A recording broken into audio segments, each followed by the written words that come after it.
So let's see what this tagging is all about. Now the first frame is important because when you're going to start your blocking, you'll want to pose the character entirely for the first frame. There is no previous frame and he would be in T pose. So I'm going to check all these because all of these parts are moving, or all of these parts need keys to be set for the first frame. And I won't check prop because there's no prop moving in this first frame.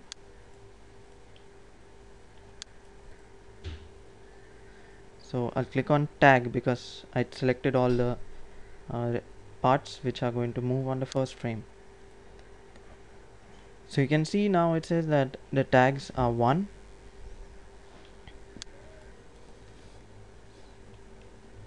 and besides saying that one tag is set, you can see that now this image has a color in the viewport.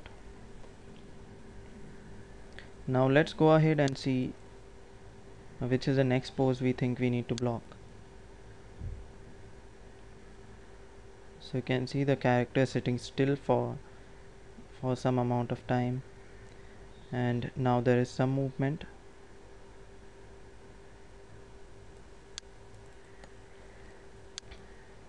And somewhere ahead the chair starts to turn along with the character, of course. So let's take the first frame where it starts moving.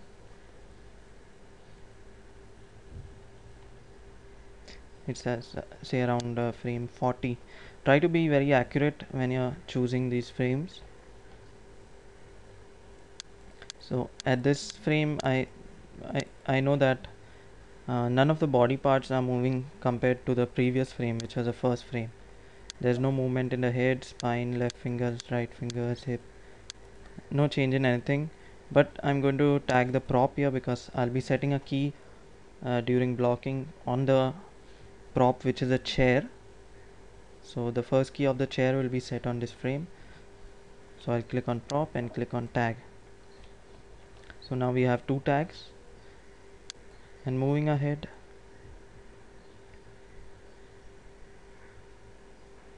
now there is some movement in the character.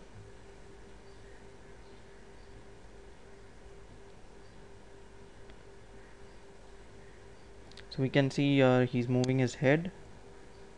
So let's choose so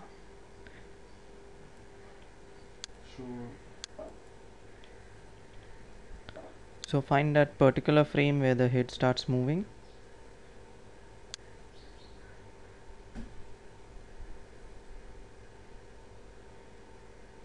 Choose the frame that you want to block. Say this is a frame where the head is going to be blocked in animation. So we'll click on the head and see the other body parts also which are moving, whether or not they're going to be tagged on the same frame as the head. So say at this pose I'll tag the head, the spine, and the left arm is moving too. So I'll go ahead and click tag. So you can see that now there are 3 tags and this is again become color. I'll stop tagging there for this video because that's not a goal to complete the tagging, but just to explain how to use utagger. Let's continue with the different options in utagger. You can see at the bottom there are these buttons which say previous tag, next tag. This is used for quickly jumping between the tags. So I can go to the previous tag and I can go to the next tag using these buttons. -1 and +1 is just to move a frame ahead or frame behind. That is important, as I mentioned earlier, to find the accurate frames where the movement is happening.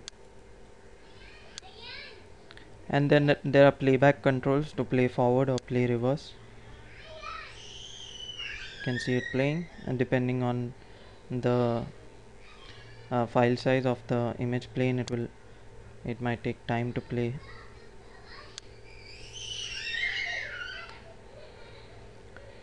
And besides these timeline controls, there are some other things such as untagging a frame. Suppose I tag this frame, but then I think, oh no, that was a mistake, so I'll just go to that tag by using previous tag or next tag, and I can easily untag it. So you can see it becomes black and white once again. Or maybe I think that on a certain tagged frame I had choose the head, spine, and left arm, but later I find that the left arm is not moving at all. So I'll just uncheck the left arm and click on tag again. Remember that you need to be on that particular tag for this, so you can easily change the settings for that tag by clicking on tag again. At sometimes you may be working on a scene which has more than one characters. In that case, each of the characters have to have a separate image plane on which they can be tagged. The process is quite similar. Uh, you click on new image plane, you choose the camera, and you can write the name of the next character, say Jerry, and click create. Again, you'll have to browse to the particular image planes for that, uh, for the new character, the second character. In this case, I'll just use the same video for now. And this is often the case because sometimes you'll have two characters in the same video. So we can use the same match planes but on different image planes. The big change that you can notice here in utagger window is that on this top corner here it says Jerry, which is the name of the new character.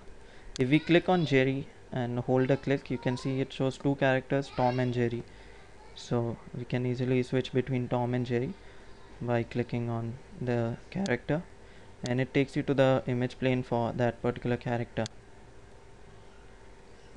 When you change it, it automatically loads all the tags for that particular image plane.